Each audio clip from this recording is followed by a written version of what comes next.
Hello दोस्तों, welcome to AGS टूड। AGS टूड में आप लोग का स्वागत है।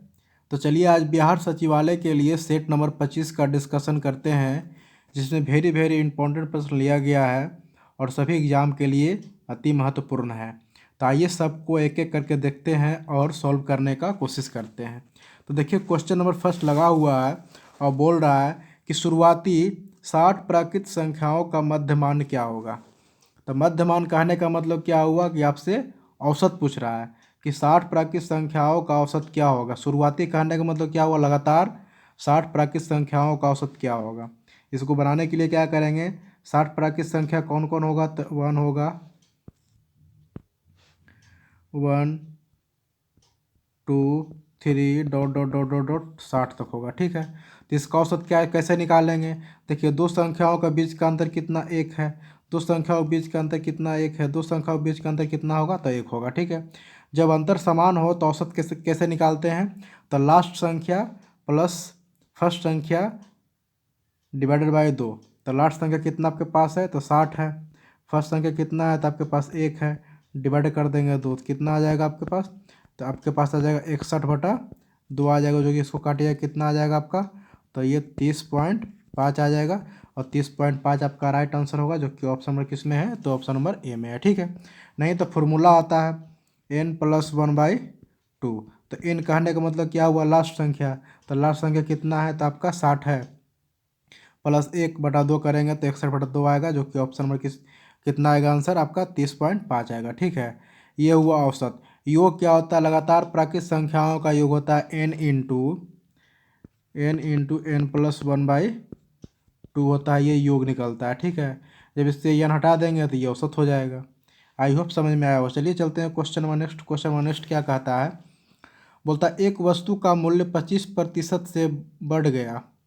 एक उपभोक्ता को इसकी उपभोग कितना प्रतिशत कम करना चाहिए ताकि व्यय को स्थिर रखा जा सकता। स्थिर रखा जा सकता मतलब कहने का मतलब क्या हुआ कि पहले 25% मतलब बढ़ गया है। ठीक है, लेकिन उसको क्या करना है कि उसका उपभोग स्थिर रखना है। तो इसको ऐसा जब भी क्वेश्चन आए तो इसको बनाने के लिए एक फार्मूला आता है। एक फार्मूला क्या होता है कि +-x डिवाइडेड बाई x +-100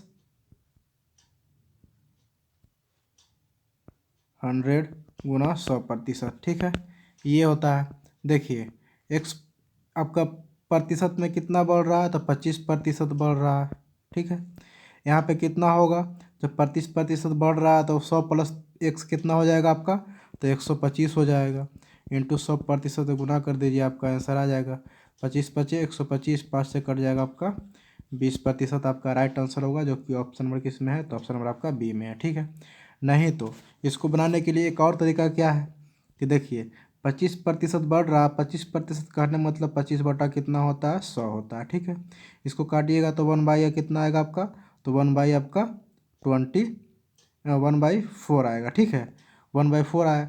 जब वृद्धि हो रहा है तो कितना आ जाएगा, तो वृद्धि हो रहा है तो 5/4 हो जाएगा। ठीक है, बोलता है कि अपना उपभोग कितने प्रतिशत कम करें। तो कितना प्रतिशत कम हो रहा है, 5 से हो रहा है कितना, तो 4 हो रहा है। तो कितना कम हो रहा है, तो 1 कम हो रहा है। कितना में, तो 5 में। गुना 100 कर दीजिएगा, आपका प्रतिशत में आ जाएगा आंसर, गुना कट जाएगा कितना बार में, तो 20%। यही 20% आपका राइट आंसर होगा। ठीक है, चलिए चलते हैं question number next. Question number next क्या कहता है, बोलता है कि आकाश 8500 रुपया के साथ एक व्यवसाय शुरू करता है और पायल 1,02,000 रुपया के साथ उससे जुड़ती है। यदि वर्ष के अंत में 1:1 के अनुपात में विभाजित होता है तो पायल कितने महीने के बाद आकाश के साथ जुड़ी। देखिए आपसे समय पूछ रहा है, तो एक फॉर्मूला आपको याद होगा कि लाभ बराबर क्या होता है, तो लाभ बराबर होता है पूंजी गुना समय, कल भी बताए थे। तो यहाँ से समय का रेशियो, समय का फॉर्मूला क्या हो जाएगा, तो समय बराबर क्या हो जाएगा, तो समय बराबर पूंजी इधर चलाएगा तो लाभ बटा पूंजी हो जाएगा। तो समय बराबर लाभ बटा पूंजी हो जाएगा। देखिए आकाश को ए से डिनोट करते हैं, पायल को आप पी से डिनोट कर देते हैं। ठीक है, तो देखिए आपका लाभ का रेशियो क्या है, तो लाभ का रेशियो 1:1 है।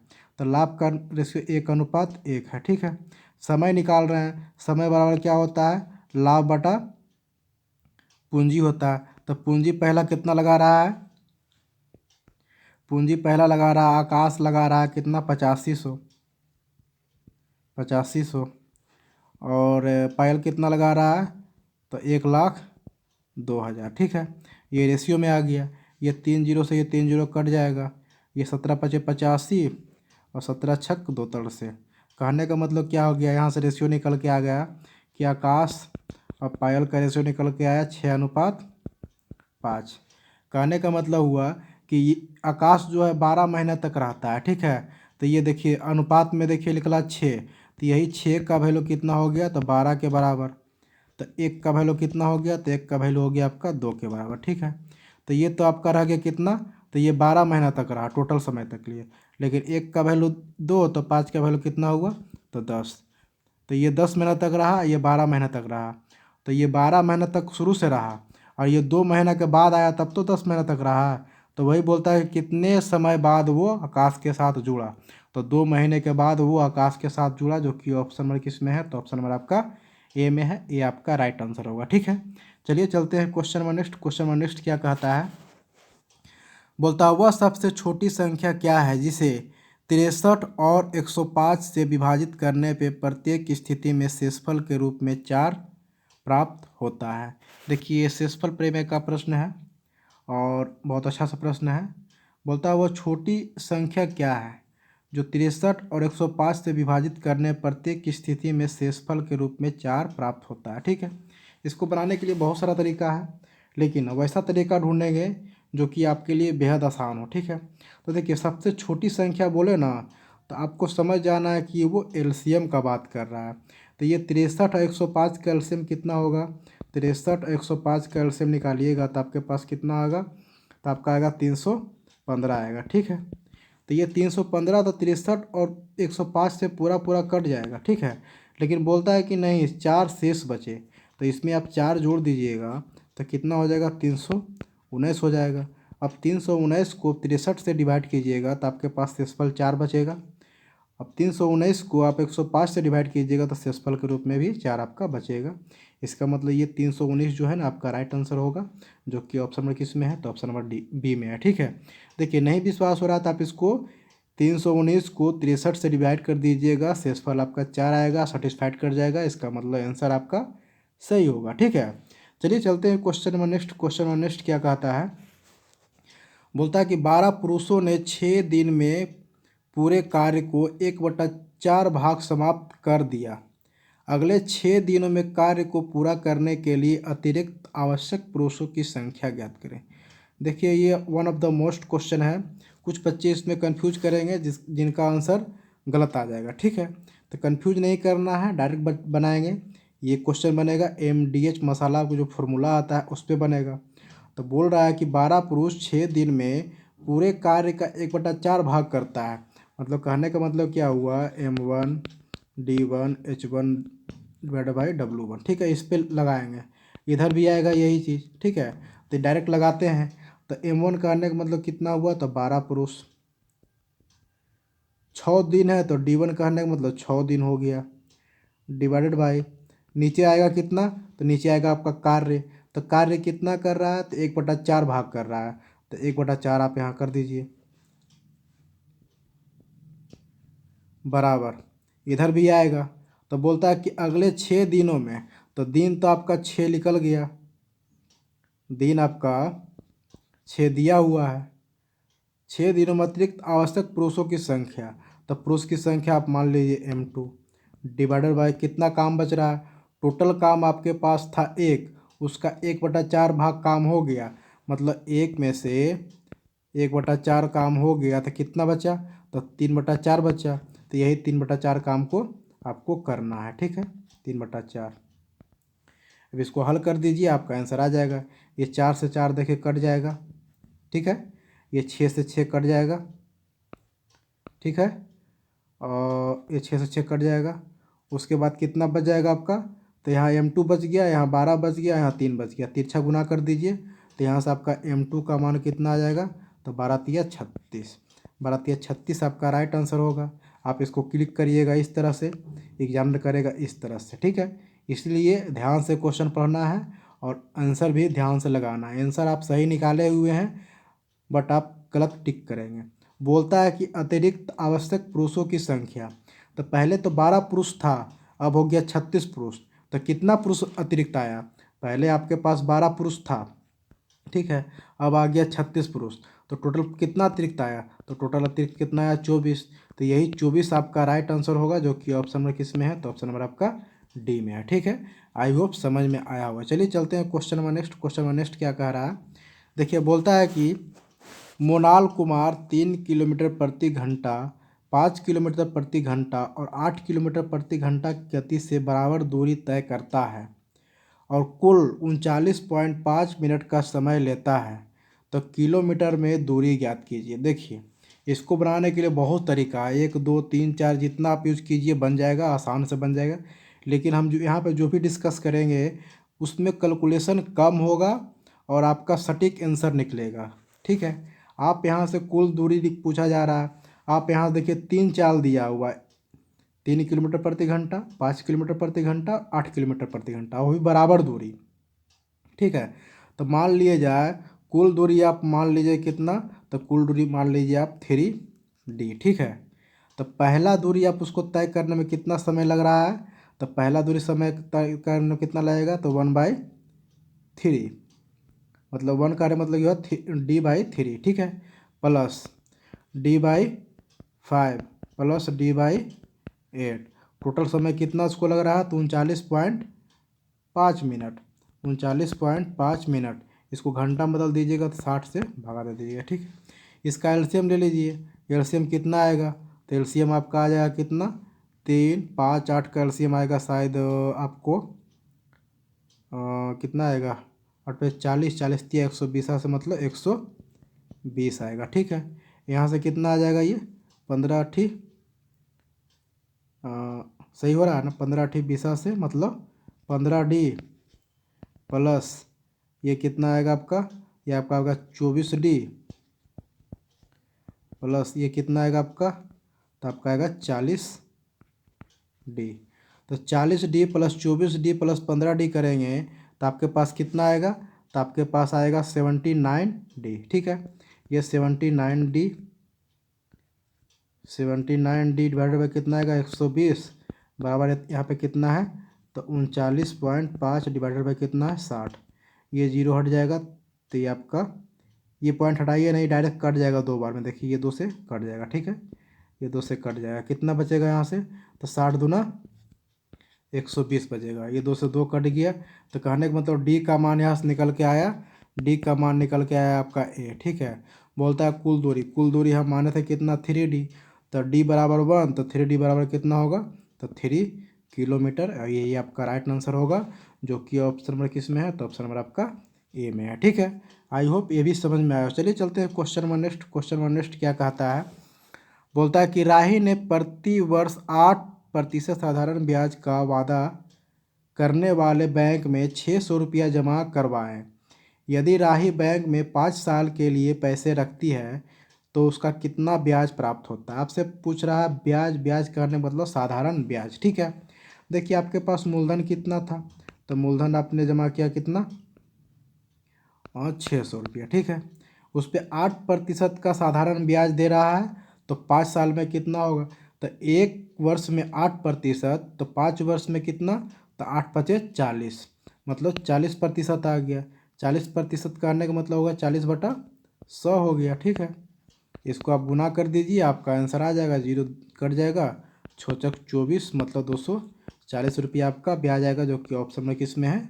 तो डी में है। ठीक है, शायद आपको समझ में नहीं आया होगा। ठीक है, लेकिन फिर भी देखिए एस आई बराबर क्या होता है?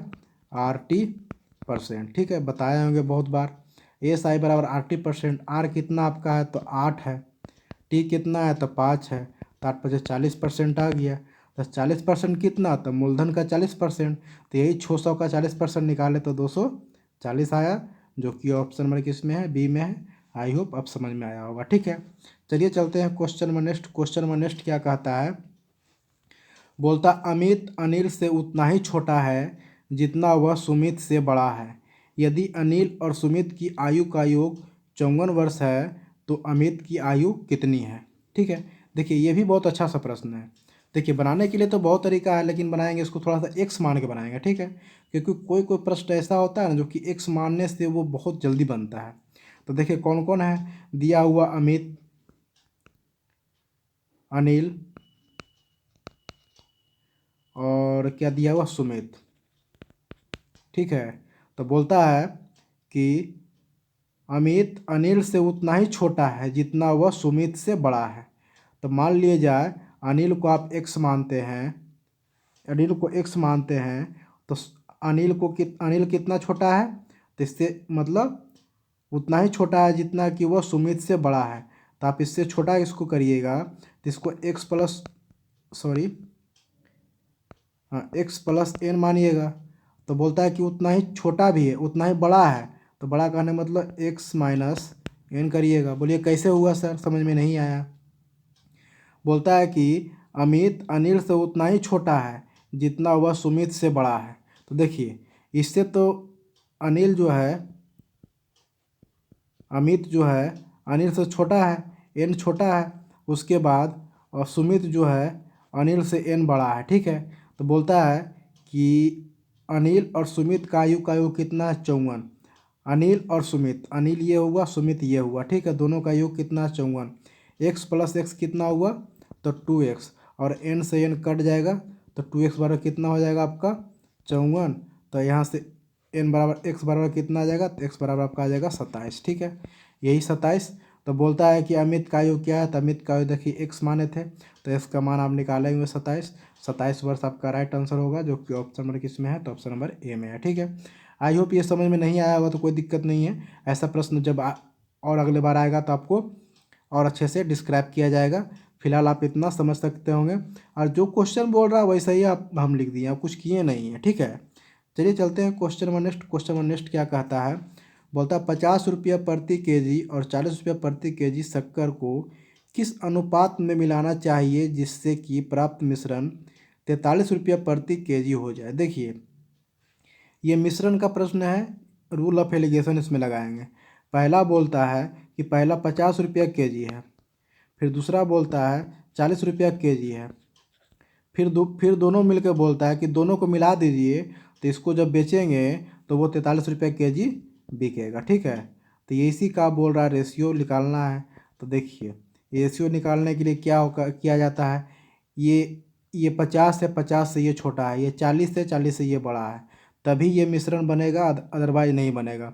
अगर जो ये 50 है ये 60 रहता, ये 70 था, ये 60 रहता, तो ये गलत हो सकता था। ठीक है, लेकिन देखिए एक से ये छोटा है और एक से ये बड़ा है, तो ये रेशियो निकाल दीजिए।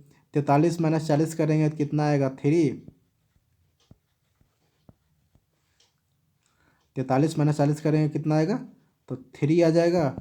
अनुपात 50 माइनस 43 करेंगे तो कितना आएगा, 7 आएगा। तो यही 3:7 के रेशियो में होगा, और यही आपका राइट आंसर होगा, जो कि ऑप्शन नंबर किस में है, तो ऑप्शन नंबर आपका ए में है। ये आपका सही आंसर है। ठीक है, चलिए चलते हैं question number next. Question number next आज का देखिए लास्ट प्रश्न है, और देखिए ये कल जैसा ही प्रश्न है आज लिया गया, लेकिन कल रेशियो में पूछा गया था, आज आपका मान दिया हुआ। ठीक है, बोलता है 5% और 10% के लाभ पर किसी वस्तु के विक्रय मूल्य का बीच का अंतर कितना रुपया दिया हुआ है, तो 30 रुपया दिया हुआ है। तो वस्तु का क्रय मूल्य क्या है, तो सबसे पहले वस्तु का क्रय मूल्य मानेंगे कितना, 100। ठीक है, तो बोलता है 5% और 10% लाभ पे किसी वस्तु को बेच रहा है। मान लिया जाए कोई वस्तु का क्रय मूल्य कितना है, 100 है, उसको 5% का लाभ पे बेच रहे हैं, तो कितना में बेच रहे हैं, तो 105 में बेच रहे हैं। फिर दूसरा वस्तु को वैसे ही 10% का लाभ पे बेच रहे हैं, तो कितना बेच रहे हैं, तो 110 में बेच रहे हैं। तो यही दोनों वस्तु का विक्रय मूल्य का अंतर दिया हुआ है 30। तो यहाँ से अंतर कितना आ रहा है, तो यहाँ से अंतर आ रहा है 5। तो 5 का वैल्यू कितना आ जाएगा, तो 30 आ जाएगा। ठीक है, तो 1 का वैल्यू कितना आ जाएगा, तो 1 का वैल्यू आपका आ जाएगा 6। ठीक है, 1 का वैल्यू आपका 6 आ गया। तो बोलता है वस्तु का क्रय मूल्य क्या है, तो क्रय मूल्य तो आप माने 100, तो 1 का वैल्यू 6, तो 100 का वैल्यू कितना हो जाएगा, तो 600 हो जाएगा। 600 आपका राइट आंसर है, जो कि ऑप्शन नंबर किस में है, तो ऑप्शन नंबर आपका डी में है। ठीक है, आई होप समझ में आया हो। देखिए थोड़ा सा ये मेरा आवाज़ में प्रॉब्लम है, इसे थोड़ा सा मैनेज कीजिएगा, थोड़ा सा लाउडली नहीं बोल पा रहे हैं किसी कारण वजह से, तो आप लोग इतना कोऑपरेट कर सकते हैं। ठीक है, अदरवाइज़ कोई क्वेश्चन मेरे आपको नहीं समझ में आया है या तो कहीं परेशानी हो रहा है तो आप कमेंट बॉक्स में कमेंट कर सकते हैं। आपको नेक्स्ट वीडियो में इस क्वेश्चन को फिर से डिस्क्राइब कर दिया जाएगा ताकि आपको सही सलामत समझ में आ जाए। ठीक है, इतना तो हम कर ही सकते हैं आप लोग के लिए। और थोड़ा सा आप लोगों से रिक्वेस्ट है कि वीडियो को शेयर लाइक सब्सक्राइब करें। और अगर जो थोड़ा सा भी अच्छा लगता है कि सर थोड़ा सा अच्छा पढ़ाए हैं, कहीं और लग रहा है कि कोई नया चीज़ बताया है, तो ये कमेंट कर सकते हैं ताकि उस कमेंट को देख करके थोड़ा सा हमें भी मोटिवेट हो जाते हैं और लगता है कि नहीं कुछ बच्चे का डिमांड है, तो लगता है कि इस तरह से आप लोगों को क्लास प्रोवाइड किया जाएगा। ठीक है, आप लोगों से इतना ही गुजारिश है। ठीक है, आपको सब्सक्राइब जरूर कर लेना और जो नए बच्चे जो भी है सब्सक्राइब कर लीजिएगा। और जो वीडियो अच्छा लगता है तो अपने दोस्तों को शेयर कर दीजिएगा। और वीडियो अच्छा लगता है तो प्लीज़ एक लाइक कर दीजिएगा। इतना ही आप लोगों से निवेदन है। थैंक यू, आज के लिए इतना ही, धन्यवाद, बाय।